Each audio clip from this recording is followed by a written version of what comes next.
अस्सलामु अलैकुम वरहमतुल्लाहि वबरकातुहू।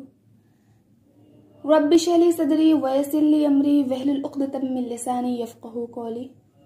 औज़ु बिल्लाहि मिनश शैतानिर रजीम। सुब्हानक ला इल्म लना इल्ला मा अल्लमतना इन्नका अंतल अलीमुल हकीम। मुअज़्ज़ज़ सामिईन व सामिआत, तारीख़ में ऐसी बहुत सी नामवर ख़वातीन हैं जो कि हमारे लिए उसवा, हमारा रोल मॉडल, हमारे हिम्मत और हौसला को बुलंद करने वाली, हमें हौसला देने वाली हैं। इन्हीं ख़वातीन में से एक ख़ातून हैं हफ्सा बिनते सीरीन। जी हाँ, वही हफ्सा बिनते सीरीन जिनका शुमार ताबेइयात में होता है और जिन्हें उर्फ़े आम में ख़ातून कुरान के लक़ब से जाना पहचाना जाता है। इल्म व फ़ज़्ल में इनका मर्तबा कितना बुलंद है, इसका अंदाज़ा इस बात से होता है कि इयास बिन मुआविया जैसे सफ़ीर इल्म व आगही फरमाते हैं कि इल्म व फ़ज़्ल में उनसे ज़्यादा मर्तबा मेरी निगाह ने अब तक किसी को नहीं देखा। यानी वो बहुत ही बुलंद मर्तबे वाली थी, इल्म व फ़ज़्ल के एतबार से बहुत ही बुलंद मर्तबे वाली थी।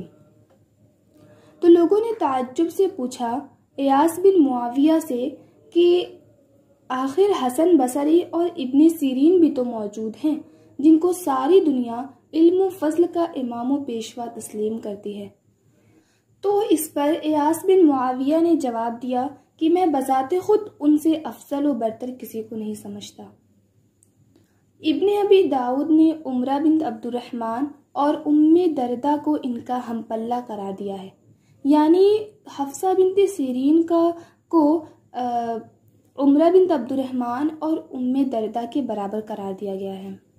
हफ्सा बिनते सीरीन के बारे में हिशाम बिन हस्सान फरमाते हैं कि 12 साल की उम्र में इन्होंने कुरान की तालीम मुकम्मल कर ली थी और 90 साल की उम्र में इन्होंने वफ़ात पाई, जिससे यह नतीजा निकला कि 75 साल से भी ज़्यादा अरसा वो कुरान के ज़ेरे साया ज़िंदगी गुजारती रही और कुरान मजीद की तिलावत व तफसीर, उसके असरार व रुमूज़ से अपने फ़िक्र व ख़याल को मुनव्वर करती रही।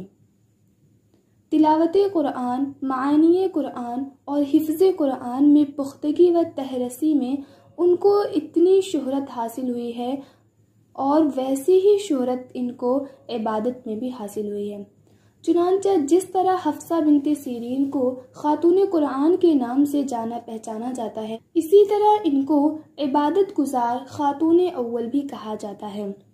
हफ्सा बिनते सीरीन का मामूल था कि इबादत के अपने कमरे में दाखिल होती तो ज़ुहर, असर, मगरिब, इशा और फजर यानी 5 वक्त की नमाज अदा करने के बाद वहीं ज़िक्र तिलावत में मसरूफ़ रहती।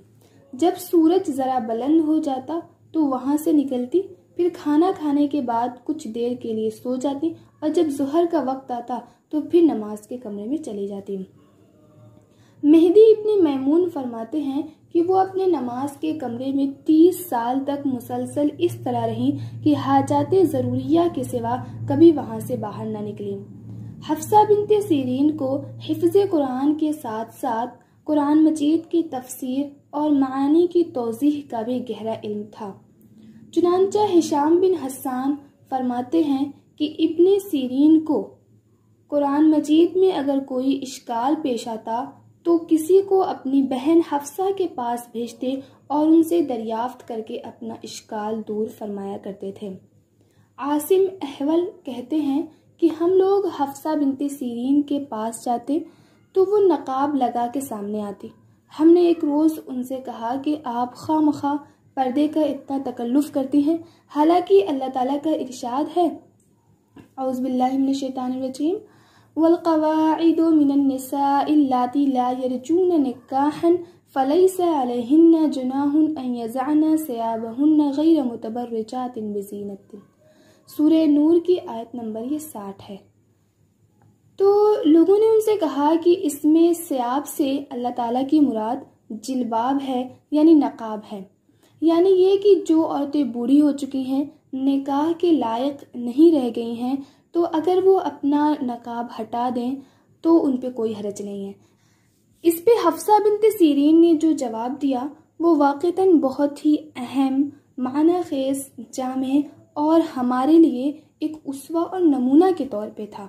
उन्होंने कहा कि हाँ ठीक है, अल्लाह ताला ये फरमाते हैं, मैं मानती हूँ, इस पे कोई शुबहा नहीं, लेकिन आगे भी पढ़िए, आगे अल्लाह ताला क्या फरमाते हैं, वअन यस्तअफ़िफ़ना खैरुन लहुन्ना, अगर वो पर्दा करें, अगर वो इफ़्फ़त व पाकदामनी अख्तियार कर ले तो ये उनके लिए ज़्यादा बेहतर है।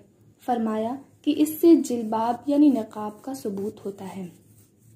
वाक़तन ये जवाब बहुत ही मुअस्सिर है कि उन्होंने किस तरह इफ़्फ़त व पाकदामनी अख्तियार करने के लिए और अल्लाह की महबूब और मुक़र्रब बंदी होने वाला जवाब दिया। कुरान के इल्म व फ़हम के साथ साथ हफ्सा बिन्त सीरीन को इल्म हदीस का भी वसी इल्म था।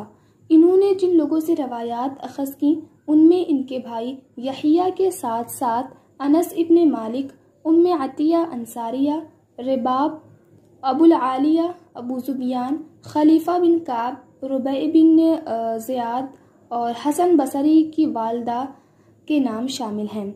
इनसे हदीस अख़ज़ करने वाले शागिर्दों में मोहम्मद इब्न सीरीन, क़तादा, आसिम अहवल, अय्यूब, खालिद और इब्न औन जैसे असातीने इल्म हैं। नाक़िदीन हदीस में यहिया इब्न मुईन ने इनको सिक़ा और हुज्जत करार दिया है। इमाम अहमद और इब्न हिब्बान ने भी इनकी सिक़ाहत की तायीद व तौसीक़ की है। इनके कुरानी अखलाक की मिसाल के तौर पे ये वाक़या मशहूर है कि हुज़ैल नाम का इनका एक बहुत ही फरमाबरदार और इबादत गुजार बेटा था। बेटे को माँ से बहुत ही मोहब्बत थी और माँ को बेटे से उससे भी ज़्यादा मोहब्बत और शफ़क़त थी। हिशाम बिन हस्सान फरमाते हैं कि गर्मी के दिनों में वो यानी हुज़ैल लकड़ियाँ तोड़ के लाता, उनकी छाल अलहदा करता और उनको चीर के फाड़ के धूप में रख के सुखा लेता, और जब जाड़ा आता तो हफ्सा बिन्त सीरीन अपने नमाज के कमरे में जाके मशगूल नमाज होती तो उनके बेटे उनके पास अंगीठी लेके बैठ जाते और जो छाल उतरी हुई सूखी लकड़ियाँ होती थी वो जलाते ताकि उनकी वालिदा को धुएं की अज़ियत न पहुँचे और सर्दी से भी बचाव हासिल हो। उनकी इस नेकी और ख़िदमत का ये जज्बा देख के हफ्सा बिन्त सीरीन बहुत ही मुतासिर होती और उसकी मोहब्बत उनके दिल में और ज़्यादा बढ़ जाती। वो लड़का वाक़तन उनके दिल का टुकड़ा था। वो फौत हो गया, तब भी हफ्सा बिन्त सीरीन ने सब्र से काम लिया, लेकिन लड़का उनको बहुत प्यारा था, इसलिए इस सदमे के बोझ से कभी वो अपने आप को हल्का न कर सकी।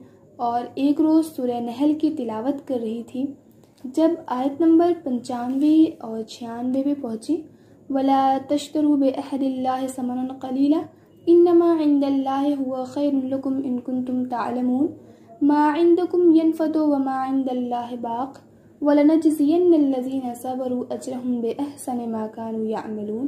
तो बार बार इस आयत को दोहराती रही, यहाँ तक कि उनके दिल का बोझ ख़त्म हो गया। अल्लाह ताला ने उनको बड़े मरातिब से नवाजा था। बसा औक़ात ऐसा होता था कि चराग जला के नमाज के लिए वो खड़ी होती, चराग थोड़ी देर के बाद बुझ जाता, लेकिन कमरा रात भर रोशन व मुनव्वर रहता था।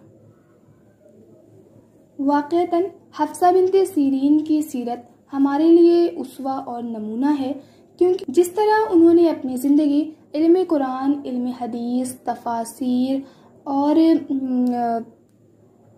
फ़हम हदीस, फ़हम कुरान, इफ़हाम व तफ़हीम और इबादत गुजारी में गुजार दी, वो हमारे लिए उसवा है। अल्लाह ताला हम तमाम को इन अज़ीम ख़वातीन की सीरत अपनाने की तौफ़ीक दे, हमें अपने वालिदैन के लिए सदक़े जारिया और हमें दूसरों के लिए उसवा और नमूना बना दे। आमीन। रब्बना तक़ब्बल मिन्ना इन्नका अंतस समीउल अलीम। फ़जज़ाकुमुल्लाहु खैर।